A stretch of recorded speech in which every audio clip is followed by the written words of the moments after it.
माणिकराव कोकाटे यांची प्रकृती सध्या स्थिर आहे। कोकाटेंना उच्च रक्तदाब आणि श्वसनाचा त्रास जाणवत होता।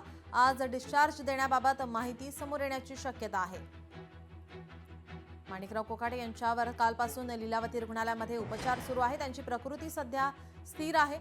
त्यांना लवकरात लवकर आता डिस्चार्ज मिळणार का याकडे आता लक्ष लागलेलं आहे।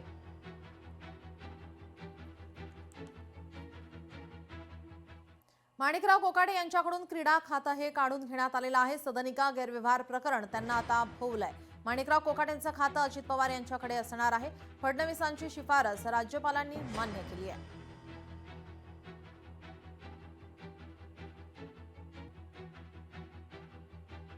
माणिकराव कोकाटे यांच्या संदर्भातील आपण ही माहिती पाहतोय। वादग्रस्त कारकीर्द, सभागृहात मोबाईलवर रमी खेळतानाचा कथित व्हिडिओ व्हायरल झाला।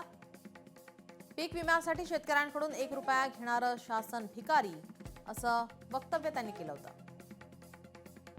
त्या वक्तव्यानंतर माणिकराव कोकाटे वादात सापडले। ढेकळांचे पंचनामे करायचे का? कोकाटेंच्या वक्तव्यानंतर वाद निर्माण झाला। आक्षेपानंतर मंत्रिमंडळात खाते बदल करण्यात आले।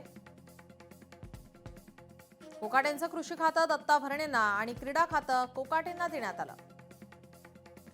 नाशिकमधील गृहनिर्माण सोसायटींच्या प्रकरणात कोकाटे अडचणीत। अखेर माणिकराव कोकाटेंकडून मंत्रिपदाचा राजीनामा घेण्यात येतोय। यावर काही राजकीय प्रतिक्रिया आल्यात, आपण पाहूयात। कोर्टाचे 2दा निर्णय येऊन सुद्धा जर देवेंद्र फडणवीस यांनी माणिकराव कोकाटेंचं फक्त खातं काढलं असेल तर हा खूप चुकीचा संदेश गेलाय। आताच्या घटकेला आम्हाला काही फरक पडत नाही, भ्रष्टाचारात आम्ही सगळ्या आमच्या युतीच्या लोकांना पाठीशी घालणार असाच संदेश आज त्यांनी महाराष्ट्राला स्पष्टपणे दिलेला आहे। आताच्या घटकेला खरं तर विधिमंडळाकडनं तात्काळ कारवाई करून यांची आमदारकी रद्द होणं, त्यांचं मंत्रिपद रद्द होणं हे अपेक्षित होतं, त्यांच्यावर अटकेची कारवाई होणं हे अपेक्षित होतं। पण हे जर केलं नसेल तर देवेंद्र फडणवीसांना याच्या पुढच्या येत्या काळात ज्या निवडणुका आहेत त्याच्यात लोक योग्य ते उत्तर नक्कीच देतील। सुनील केदार मंत्री असताना अशा प्रकारचा कोर्टाने ज्यावेळेला त्यांना शिक्षा सुनावली केलेली त्यांनी राजीनामा दिला।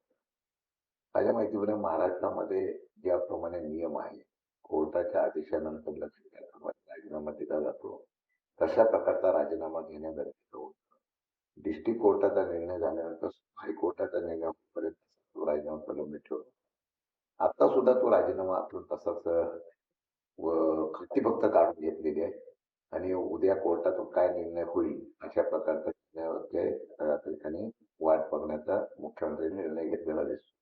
उद्या हायकोर्टाने जर वेगळ्या प्रकारचा निर्णय दिला आणि उद्या हायकोर्टाने सांगितलं तर वेळ निघाली तर परत त्यांना मंत्रिपदावर बसवतील, त्यामुळे धनंजय मुंडेंना मंत्रिपदावर बसवतील आता तर सध्या तशी चर्चा नाही।